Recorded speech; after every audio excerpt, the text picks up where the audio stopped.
Hello, friends. My name is Pinky Kumari, and I welcome you all on my YouTube channel Genesis Political Science. आज हम बात कर रहे हैं chapter 1 के बारे में, जिसका टाइटल है द एंड ऑफ बाइपोलैरिटी, और ये इसका पार्ट 3 है। इस वीडियो को देखने से पहले आपसे ये मेरा रिक्वेस्ट है कि आप इसका पार्ट 1 और पार्ट 2 ज़रूर देखें। और हम फॉलो कर रहे हैं text book that is contemporary world politics. चलिए इस टॉपिक को एक सिंपल और इजी तरीके से समझने की कोशिश करते हैं। इस वीडियो में हम बात करेंगे shock therapy in post communist regime, second consequences of shock therapy, third tensions and conflicts, fourth India and post communist countries. आप अपने स्क्रीन पे जो ये स्क्रीनशॉट देख रहे हैं यह आपके एनसीईआरटी टेक्स्ट बुक का है। आपसे ये मेरा रिक्वेस्ट है कि आप जब भी इस वीडियो को देखें आप अपने टेक्स्ट बुक के साथ बैठें। चलिए इस पेज नंबर 8 पे क्या लिखा है एक सिंपल और इजी तरीके से समझने की कोशिश करते हैं।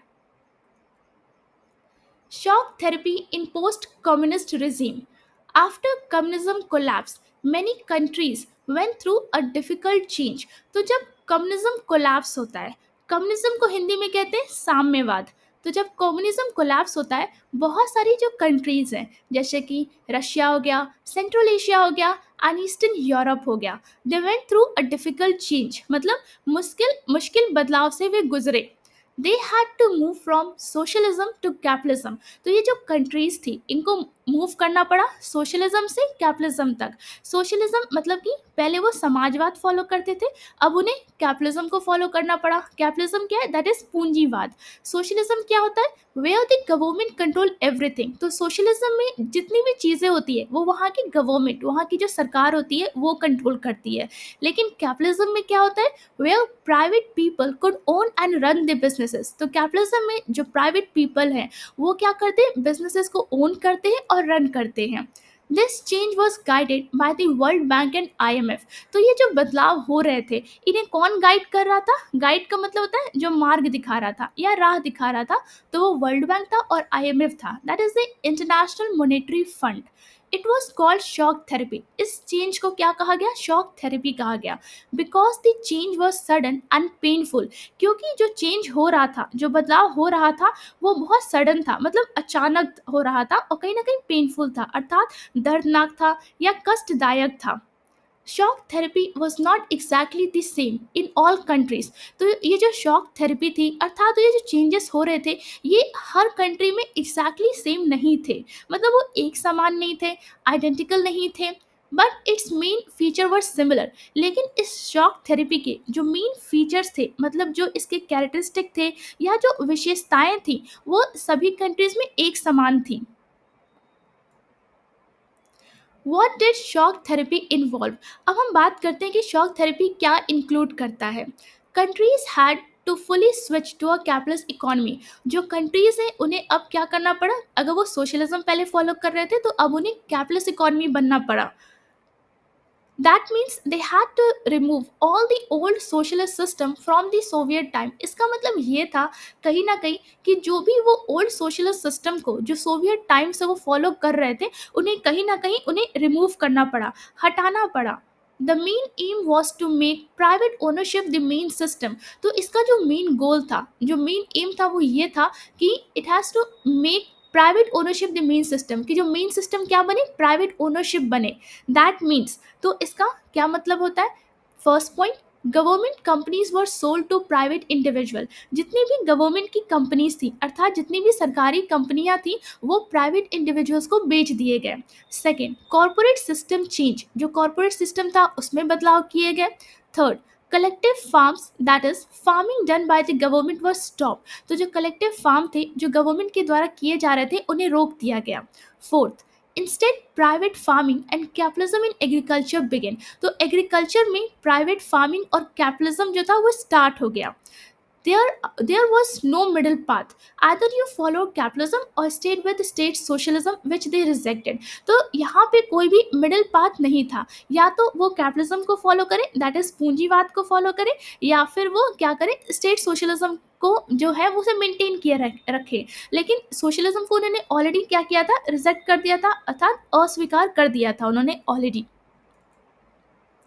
अब हम समझते हैं पेज 9 को. पेज 9 के ऊपर क्या कंटेंट लिखा है, चलिए इसे एक सिंपल तरीके से समझने की कोशिश करते हैं. शॉक थेरेपी कंटिन्यूड, मतलब इस पेज में भी शॉक थेरेपी से जो रिलेटेड इंफॉर्मेशन है उसे कंटिन्यू किया गया है. First, outside trade and investment. These countries started depending more on trade with other countries. तो ये जो countries थी ये निर्भर होने लगी, दूसरे countries के साथ trade करने लगी, and allowed foreign companies to invest. और इन कंट्रियों ने क्या किया, जो दूसरी कंट्री की जो कंपनीज होती हैं उन्हें अलाउ किया कि आप आइए और हमारी कंट्री में भी इन्वेस्ट करिए. They started free trade, that is no government control. तो कहीं ना कहीं फ्री ट्रेड स्टार्ट हो गया जहाँ पे कोई भी गवर्नमेंट का कंट्रोल नहीं होता है. They also allowed foreign investment, easy currency exchange and less government control over money matters. तो कहीं ना कहीं जो ये कंट्रीज थी इन लोगों ने अलाउ किया कि फॉरेन इन्वेस्टमेंट करिए और इजी करेंसी एक्सचेंज होने लगा, as well as less government control over money matters. Money matters से रिलेटेड जो गवर्नमेंट का कंट्रोल था वो कहीं ना कहीं कम हो गया. Second, breakup of Soviet trade alliances. Earlier Soviet countries traded mostly among themself. पहले क्या होता था, जो भी सोवियत कंट्रीज थी वो आपस में ही ट्रेड करती थी, अर्थात व्यापार करती थी या कारोबार करती थी. आफ्टर द कोलैप्स, लेकिन जब सोवियत यूनियन कोलैप्स होता है, जब वो गिर जाता है, जब वो टूट जाता है, these countries started trading with western countries. तो यही जो कंट्रीज थी जो पहले सोवियत यूनियन का पार्ट थी, अब वो अलग होने के बाद वेस्टर्न कंट्रीज के साथ भी ट्रेड कर रही हैं. The Western capitalist countries like USA and Europe now became more powerful in guiding and shaping the economies of former Soviet nation. तो जो वेस्टर्न कैपिटलिस्ट कंट्रीज हैं जैसे यूएसए हो गया, यूरोप हो गया, वो क्या होते, नाउ बिकेम मोर पावरफुल. वो और ज़्यादा पावरफुल हो जाते हैं, मतलब शक्तिशाली हो जाते हैं, ताकतवर हो जाते हैं. इन guiding and shaping the economies, तो वो क्या कर रहे हैं, गाइड कर रहे हैं, अर्थात मार्ग दिखा रहे हैं, राह दिखा रहे हैं, और कहीं ना कहीं शेप कर रहे हैं the economies of former Soviet nation. इसे हम कह सकते हैं पूर्व सोवियत राष्ट्रों की जो अर्थव्यवस्थाएं होती हैं उन्हें आकार दे रहे हैं. Consequences of shock therapy. अब हम समझते हैं कि कॉन्सिक्वेंसेस क्या थी शॉक थेरेपी की. कॉन्सिक्वेंसेस का मतलब होता है परिणाम, या फिर आप इसे रिजल्ट कह सकते हैं. First, it failed to help people. The goal was to improve lifes but it brought economic problem and hardship for most people. तो जो गोल था वो कहीं ना कहीं ये था कि जो भी लाइफ है उसमें, मतलब कि लोगों की जो लाइफ है उसमें इम्प्रूव किया जाए, अर्थात सुधार किया जाए. लेकिन but it brought economic problem and hardship, लेकिन ये क्या लेके आई, आर्थिक समस्याएं और कठिनाइयाँ. मोस्ट ऑफ द पीपल ने इसे फेस किया. Second, industries collapse. Almost all large industry collapse. तो जितनी भी लगभग जो बड़ी बड़ी इंडस्ट्रीज थी वो कोलैप्स, मतलब वो गिर जाती हैं. Around 90% of factories were put up for sale. तो कम से कम 90% जो फैक्ट्रीज थी उनको सेल, मतलब कि बेचा जाने लगा to private individuals and companies, private individuals को और कंपनीज को. Third, privatisation of industries. Government own industry was sold to private people. तो जो भी पहले इंडस्ट्री जो गवर्नमेंट ओन करती थी अब उसे किसे बेच दिया गया, प्राइवेट पीपल को. दिस वॉज डन इन हरी. ये जो चीज़ें हो रही थी ये बहुत जल्दबाजी में हो रही थी. So it was called the largest garage sale in history. तो इसी चीज़ को कहा गया largest garage sale in the history. Many valuable industry was sold at cheap prices. तो बहुत सारी जो इंपॉर्टेंट इंडस्ट्रीज थी उन्हें बहुत सस्ते दामों पर बेच दिया गया. Citizens were given vouchers to buy these shares. तो जो सिटीजन थे उनको वाउचर्स दिया गया कि वो भी इसका शेयर खरीदें. But most sold them because they needed money. लेकिन मोस्ट ऑफ द पीपल ने क्या किया, उस वाउचर्स को बेच दिया होगा क्योंकि उन्हें कहीं ना कहीं मनी अर्थात पैसे की ज़रूरत थी. Fourth, Russian currency problem. The value of the Russian rouble fail badly. तो जो रशिया की करेंसी है उसे हम कहते हैं रूबल, तो उसकी जो वैल्यू होती है वो बहुत कम हो जाती है. Inflation, that is price rise, was so high that people lost all their savings. तो मतलब महंगाई इतनी ज़्यादा बढ़ गई थी कि लोगों की जितनी भी सेविंग थी वो ख़त्म हो गई. फार्मिंग सिस्टम कोलैप्स, जो फार्मिंग सिस्टम वहाँ फॉलो हो रहा था वो कोलैप्स अर्थात वो गिर गया। पीपल हैड नो फूड, लोगों के पास खाना नहीं था। And Russia had to import food, तो कहीं ना कहीं जो रशिया था वो क्या करता, फूड को इम्पोर्ट करता था। इम्पोर्ट को हिंदी में कहते हैं आयात करना। In 1999 Russia economy that is GDP was worse than in 1989। तो 1999 में जो रशिया की इकोनॉमी थी वो एज कंपेयर टू 1989 वो और ज़्यादा खराब हो गई थी। Fifth, poverty increase with no government help that is subsidies many people became poor। तो जब सरकार की तरफ से कोई मदद नहीं मिल रही थी, कोई सब्सिडी नहीं मिल रही थी, तो इसकी वजह से बहुत सारे लोग गरीब हो जाते हैं। Middle class suffered and many scientists and educated people left the country। जो मिडिल क्लास होती है उन्हें बहुत ज़्यादा सफ़र मतलब बहुत ज़्यादा प्रॉब्लम फेस करना पड़ा, और जो एजुकेटेड पीपल थे या जो साइंटिस्ट थे उन्होंने कंट्री को छोड़ दिया, वो दूसरे कंट्री चले गए। Six, mafia and crime group. In many countries mafia groups took control of parts of the economy. तो बहुत सारे कंट्रीज में जो माफिया ग्रुप्स थे उन्होंने क्या किया, बहुत सारे जो इकोनॉमी के हिस्से होते हैं उनको कंट्रोल करने लगे। माफिया ग्रुप को हिंदी में कहते हैं आपराधिक संगठन। आप इसे इंग्लिश में क्या कह सकते हैं, क्रिमिनल ऑर्गेनाइजेशन कह सकते हैं, जो इलीगल एक्टिविटीज करते हैं। अब हम बात करेंगे पेज 10 के बारे में। चलिए इस पेज पे क्या कंटेंट लिखा है इसे एक सिंपल तरीके से समझते हैं। Consequences of shock therapy continue. तो इस पेज में भी हम जो शॉक थेरेपी के कॉन्सिक्वेंसेज रिजल्ट या परिणाम जो पढ़ रहे थे उसी को हम आगे पढ़ते हैं। Seven, more inequality, the gap between rich and poor people and areas increase. तो जो गैप था चाहे वो रिच और पुअर पीपल के बीच में हो या कोई रिच रीजन या पुअर रीजन के बीच में, वो बहुत ज़्यादा बढ़ गया। Earlier this system was more equal. तो पहले सिस्टम कैसा, इक्वल था, एक समान था। But now there was big economic inequality. लेकिन अब क्या होने लगी, बहुत ज़्यादा इसमें इकोनॉमिक इनइक्वालिटी थी, अर्थात आर्थिक असमानताएं आ चुकी थी। Eighth, weak democracy, countries focus more on changing the economy. तो ये जो कंट्रीज थी इनका जो मेन फोकस था वो क्या था, अपनी इकोनॉमी को चेंज करना, अर्थात जो अर्थव्यवस्था उस कंट्री में फॉलो हो रही है उसमें बदलाव करना। Not on building strong democratic system, ना कि वो इस बात पे फोकस कर रहे थे कि कहीं ना कहीं उन्हें एक मजबूत लोकतांत्रिक प्रणाली या फिर व्यवस्था बनाने की कोशिश करनी चाहिए थी। Their constitution were made in a hurry. तो जो इन कंट्रीज़ के जो भी कॉन्स्टिट्यूशन बनाए गए थे वो बहुत ज़्यादा जल्दबाजी में बनाए गए थे। In many countries including Russia the president had more power than the parliament. तो बहुत सारे कंट्रीज़ में जिसमें एक रशिया भी है, वहाँ के जो प्रेसिडेंट है मतलब कि उनको ज़्यादा पावर दिया गया as compare to parliament. In Central Asia president became authoritarian that is too powerful. Central Asia में तो जो प्रेसिडेंट था वो अथॉरिटेरियन बन गया। इस इट मीन्स उसके पास वो बहुत ज़्यादा उसने पावर को कंट्रोल किया, मतलब बहुत ज़्यादा शक्तिशाली हो गया। एग्जाम्पल से समझते हैं, leaders in Turkmenistan and Uzbekistan kept extending their rule. तो जो लीडर्स थे तुर्कमेनिस्तान या उज्बेकिस्तान जैसे कंट्री में, वहाँ पे वो अपनी जो टर्म होता है जैसे कि 5 साल का टर्म हुआ या, तो वो क्या करते थे, वो उसे एक्सटेंड करते रहते थे। Courts were not independent yet in most of this places. तो in most of the places में जो कोर्ट थे, ओके, वो एक इंडिपेंडेंट तरीके से कार्य नहीं कर सकते थे। Revival after 10 years. Around the year 2000, some countries like Russia started recovering। तो हम कह सकते हैं कि 2000 के आसपास जो कुछ कंट्रीज थी जैसे कि रशिया, वो रिकवर करने लगे, मतलब ठीक हो रही थी अब। The reason, natural resources like oil gas and mineral. तो इसके पीछे कुछ रीज़न होगा तभी तो वो रिकवर कर रहे थे। जैसे कि नेचुरल रिसोर्सेज हो गया, जैसे कि इसमें नेचुरल रिसोर्सेज में क्या आता है, जैसे कि ऑयल हो गया, गैस हो गया, मिनरल्स हो गया। Countries like Azerbaijan, Kazakhstan, Turkmenistan and Uzbekistan also benefited. तो कहीं ना कहीं इन नेचुरल रिसोर्सेज की वजह से जो अजरबैजान, कजाकिस्तान, तुर्कमेनिस्तान, उज्बेकिस्तान जैसे कंट्री भी बहुत ज़्यादा बेनिफिट हुए, उनको बेनिफिट मिला।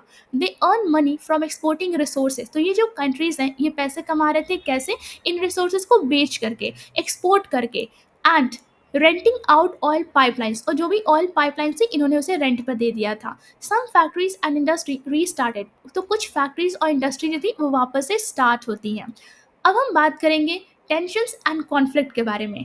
First, many new countries face war after the Soviet union broke up. जब सोवियत यूनियन कोलैप्स हो जाता है या टूट जाता है, उसके बाद many countries had internal Wars. तो बहुत सारे कंट्रीज में क्या आता है, इंटरनल वॉर्स होता है एंड वायलेंस होता है। आप इसे हिंदी में क्या कह सकते हैं, आंतरिक युद्ध और हिंसा कह सकते हैं। आप इसे गृह युद्ध भी कह सकते हैं, या फिर कह सकते हैं कि जो देश के अंदर जो युद्ध होता है उसे। Outside power made this situation worse by interfering.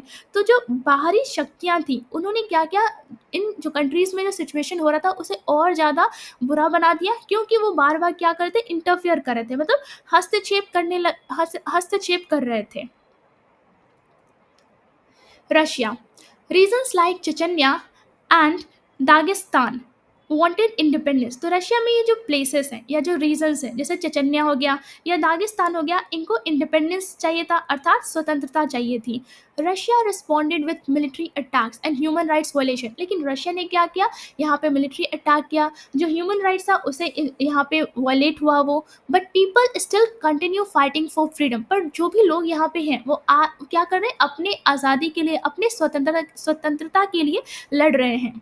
Third, Central Asia, Tajikistan had a civil war that lasted for 10 years। तो ताजिकिस्तान में क्या होता है, एक सिविल वॉर होता है जो कम से कम 10 साल तक के लिए चलता है। सिविल वॉर को हिंदी में कहते हैं गृह युद्ध। इसे हम इंग्लिश में क्या कह सकते हैं, अगर इसे डिफाइन करना हो तो a war between groups of people who live in the same country. मतलब समझिए, एक कंट्री है उसमें बहुत सारे ग्रुप हैं, वो आपस में लड़ रहे हैं, उसको सिविल वॉर कहते हैं। The area also had religious and ethnic problem. तो इस एरिया में रिलीजियस और एथनिक प्रॉब्लम भी थे। मतलब रिलीजियस मतलब धार्मिक हो गया, एथनिक मतलब जातीय हो गया। अब हम समझते हैं दैट इज आइजरबाइजान को। Fourth, in the in the Nagorno-Karabakh area, Armenians wanted to separate and join Armenia। तो ये जो रीज़न है that is the Nagorno Karabakh. यहाँ पे जो अर्मीनियंस रहते हैं कहीं ना कहीं वो आइजरबाइजान से अलग होना चाहते थे और वो अर्मीनिया को ज्वाइन करना चाहते थे। This led to fighting and civil war. इसकी वजह से लड़ाइयाँ हुई और इसकी वजह से सिविल वॉर हुए, अर्थात गृह युद्ध हुए। अब हम बात करेंगे fifth, that is Georgia, Ukraine and Kyrgyzstan. These places also had demands for freedom, independence, civil independence. तो ये जो प्लेसेस हैं जैसे जॉर्जिया हो गया, यूक्रेन हो गया, किर्गिस्तान हो गया, इन लोगों ने भी इंडिपेंडेंस की डिमांड की। सिविल अनरेस्ट दैट इज नागरिक अशांति and fights over reverse and border. Okay, तो फाइट हुए रिवर्स और बॉर्डर्स को लेकर के। All this cause instability and made life hard for the normal people. तो ये जो सारी चीज़ें हो रही थी कहीं ना कहीं इंस्टेबिलिटी हो गई, मतलब कि अस्थिरता क्रिएट हो गया, एंड जो नॉर्मल पीपल की जो लाइफ थी वो बहुत ज़्यादा डिफिकल्ट हो गई। Six, central Asian republics, these areas have oil and gas wealth. तो जो सेंट्रल एशिया रिपब्लिक्स हैं उनके पास ये नेचुरल रिसोर्सेज हैं जैसे कि ऑयल हो गया, गैस हो गया, मेकिंग देम इम्पॉर्टेंट, जिसकी वजह से ये जो प्लेस है, ये जो रीजन है वो और ज़्यादा इम्पॉर्टेंट हो जाता है। But it also led to competition between countries. लेकिन इनकी वजह से, इन रिसोर्सेज की वजह से कहीं ना कहीं जो कंट्रीज होती हैं आपस में कॉम्पीट करने लगती हैं, लड़ने लगती हैं, एंड ऑयल कंपनीज भी कम्पीट करने लगती हैं। Because this region in near the Russia, China, Afghanistan and Pakistan and close to West Asia. तो ये जो रीजन है ये बहुत ज़्यादा करीब है रशिया के, चाइना के, अफगानिस्तान, पाकिस्तान और काफ़ी ज़्यादा वेस्ट एशिया के आसपास। अब हम बात करेंगे पेज 11 के बारे में। चलिए इसमें जो कंटेंट लिखा है उसे एक सिंपल और इजी तरीके से समझते हैं। After the 9/11 attacks, that is 2001, USA made military bases in Central Asia। तो 9/11 अटैक के बाद जो 2001 में होता है, यूएसए ने बहुत सारे मिलिट्री बेसिस बनाए सेंट्रल एशिया में, and paid the government to allow their army and planes to use their land. और जो सेंट्रल एशिया की गवर्नमेंट थी उसको यूएसए ने क्या किया, पेमेंट दिया कि वो अलाउ करे जो उनका लैंड हो वो यूज़ हो, उनके यूएसए की आर्मी और प्लेन जो भी आए वहाँ पे वो इस एरिया को यूज़ कर सकें फॉर वॉर्स के लिए।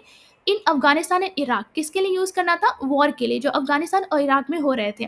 But Russia did not like this. लेकिन रशिया को कहीं ना कहीं ये पसंद नहीं आया, as it considered these countries part of its near abroad. तो रशिया समझता था कि ये जो कंट्रीज हैं ये कहीं ना कहीं किसका पार्ट है, नियर अब्रॉड का पार्ट है। देखिए, नियर अब्रॉड किसे कहते हैं, the near abroad is a term primarily use in Russian political language. तो जो नियर अब्रॉड जैसे ये जो टर्म है ये खास करके यूज किए जाते हैं रशियन पॉलिटिकल लैंग्वेज में, to refer to the independent republics that emerged after the dissolution of the Soviet Union। ये उन इंडिपेंडेंट रिपब्लिक्स के बारे में बताता है जो कि सोवियत यूनियन के टूटने के बाद बने हैं, या फिर हम कह सकते हैं it include countries that share border with the Russia, कि ये वो सारी कंट्रीज हैं जो कहीं ना कहीं रशिया के साथ अपने बॉर्डर को शेयर करती हैं।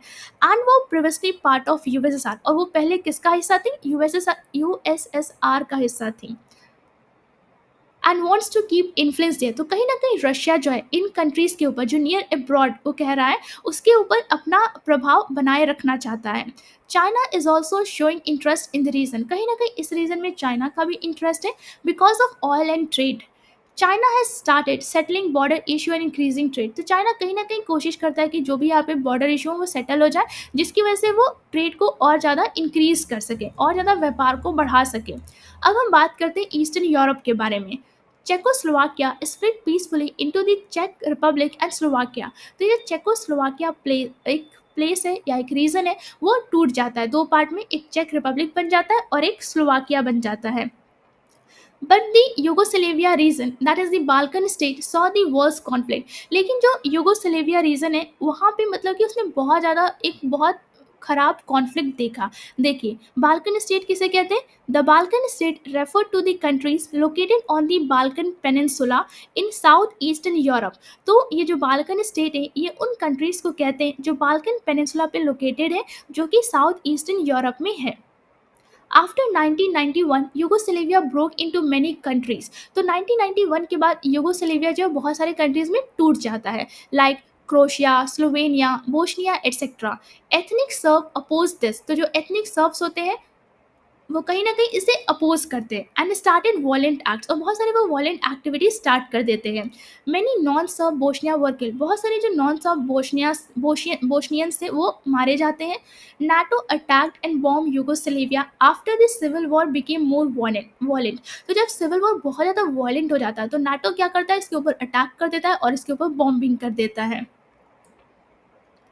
India and post communist countries, अब हम बात करेंगे India and post communist countries के बारे में। India has friendly relation with most countries that came from the USSR, तो जो भी यूएसएसआर के टूटने के बाद जितनी भी कंट्रीज इमर्ज हुई जो बनी उनके साथ इंडिया का जो रिलेशन है वो बहुत अच्छा है। But the strongest relation is with the Russia, लेकिन सबसे मजबूत रिश्ता किसके साथ है? रशिया के साथ है। India Russia relation are based on trust and shared interest, तो जो इंडिया और रशिया का रिलेशन है वो किसके ऊपर बेस्ड है? विश्वास और साझा हित के ऊपर। Popular culture like Bollywood is very common in Russia, तो पॉपुलर कल्चर जैसे कि बॉलीवुड हो गया वो बहुत ज़्यादा कॉमन है रशिया में एंड नियर बाय कंट्री जो उसके आसपास कंट्रीज हैं वहाँ भी। Indian films and actors like Raj Kapoor and Amitabh Bachchan are very famous, तो ये जो एक्टर्स हैं जैसे राज कपूर हो गए, अमिताभ बच्चन हो गए, ये बहुत ज़्यादा फेमस है इन प्लेसेस में। People in those region enjoy Hindi song and movies even if they don't understand all the words, तो जितने भी यहाँ पे लोग हैं इन रीजन्स में वो कहीं ना कहीं हिंदी सॉन्ग्स और जो मूवीज होते हैं उसे बहुत ज़्यादा इंजॉय करते हैं, भले वो उसे पूरा नहीं समझते तब भी। India and Russia support the idea of a multipolar world, तो इंडिया और रशिया जो होते हैं वो सपोर्ट करते हैं कैसे आइडिया को? मल्टीपोलर वर्ल्ड को। विच मीन्स इसका मतलब होता है power is shared among many countries, तो मल्टीपोलर वर्ल्ड में क्या होता है ना, जो पावर होता है ना वो जो बहुत सारी कंट्रीज होती हैं उनमें बटा होता है, शेयर होता है, नॉट जस्ट वन और टू लाइक द यूएस और यूएसएसआर बिफोर। ये नहीं कि सिर्फ जो पहले क्या था, पहले बायपोलर वर्ल्ड था, बायपोलर का क्या मतलब है? सिर्फ दो कंट्री जो थी वो पावरफुल थी, लेकिन अब हम किसकी बात करें? मल्टीपोलर की बात करें जिसमें जो पावर होगा वो शेयर्ड होगा बहुत सारे कंट्रीज के बीच में। अब हम बात करेंगे पेज 12 के बारे में, चलिए इसे एक सिंपल और इजी तरीके से समझते हैं। A multipolar world means that many countries share power in global politics. Multipolar world का मतलब होता है कि बहुत सारी जो कंट्रीज हैं वो पावर को शेयर कर रही हैं, कहाँ पे? ग्लोबल पॉलिटिक्स में। इट प्रमोट्स कलेक्टिव सिक्योरिटी, कहीं ना कहीं ये प्रमोट करता है कलेक्टिव सिक्योरिटी को। कलेक्टिव सिक्योरिटी को हिंदी में कहते हैं सामूहिक सुरक्षा। इसे हम और क्या कह सकते हैं? Collective security if one country is attack other treat it as a threat to all. इसका मतलब होता है एक ऐसी सुरक्षा व्यवस्था जिसमें कई राज्य मिलकर काम करते हैं ताकि किसी एक राज्य पर हमला होने पर उसे सभी राज्यों पर हमला माना जाए और सभी राज्य मिलकर उस हमले का जवाब देते हैं। इसका मतलब ये होता है कि मान लीजिए एक ग्रुप बना है और उस ग्रुप में जितने भी कंट्रीज हैं, अगर उस ग्रुप की किसी एक कंट्री के ऊपर अटैक होता है तो ये माना जाएगा कि उस ग्रुप की जितनी भी कंट्रीज हैं उनके ऊपर अटैक हुआ है। तो जो सभी कंट्रीज हैं वो कहीं ना कहीं इसका आंसर देंगी। और ऐसा देखिए, कलेक्टिव सिक्योरिटी का जो मेन एम है कि कहीं ना कहीं उन्हें इंटरनेशनल पीस, मतलब कि अंतर्राष्ट्रीय शांति और सुरक्षा को बनाए रखना है। Regional cooperation, near by countries working together. Regional cooperation का मतलब है जो आसपास की, एक रीजन के आसपास की जो कंट्रीज होती हैं वो एक साथ कार्य करती हैं। Peaceful conflict resolution through discussion, कि जो भी अगर कॉन्फ्लिक्ट होता है तो हम उसे क्या करेंगे, शांतिपूर्वक बातों से सुलझाएंगे, उसका हल ढूंढने की कोशिश करेंगे। Independent foreign policies, each country can decide what's the best for them. मतलब अब हर कंट्री की खुद की एक फॉरेन पॉलिसी थी, हर कंट्री अपने बारे में सोच सकती थी कि उनके लिए क्या अच्छा है और उसके अकॉर्डिंग डिसीजन ले सकती थी, उसके अकॉर्डिंग किसी और कंट्री के साथ रिलेशन को मेंटेन कर सकती थी। Strong and democratic decision making in the UN. तो कहीं ना कहीं हम क्या कह रहे हैं कि एक मजबूत और लोकतांत्रिक निर्णय यूएन में, यूनाइटेड नेशन में, मतलब कि स्ट्रॉन्ग और डेमोक्रेटिक डिसीजन मेकिंग होने लगा था यूनाइटेड नेशन में, उसकी ज़रूरत थी। या India and Russia have sign over 80 agreements. तो इंडिया और रशिया ने कम से कम 80 एग्रीमेंट साइन किए हैं as part of 2001 strategic agreement. ये किसका हिस्सा था, 2001 में जो स्ट्रेटेजिक एग्रीमेंट हुआ था उसका। दिस हेल्प इंडिया विद, तो ये इंडिया को हेल्प करता है किसके साथ, कश्मीर इशू के ऊपर, एनर्जी सप्लाई के ऊपर, फाइटिंग टेररिज्म, या फिर एक्सेस टू सेंट्रल एशिया, या फिर balance the relation with the China. अब हम बात करते हैं पेज 13 के बारे में। चलिए इसे हम एक सिंपल और इजी तरीके से समझने की कोशिश करते हैं।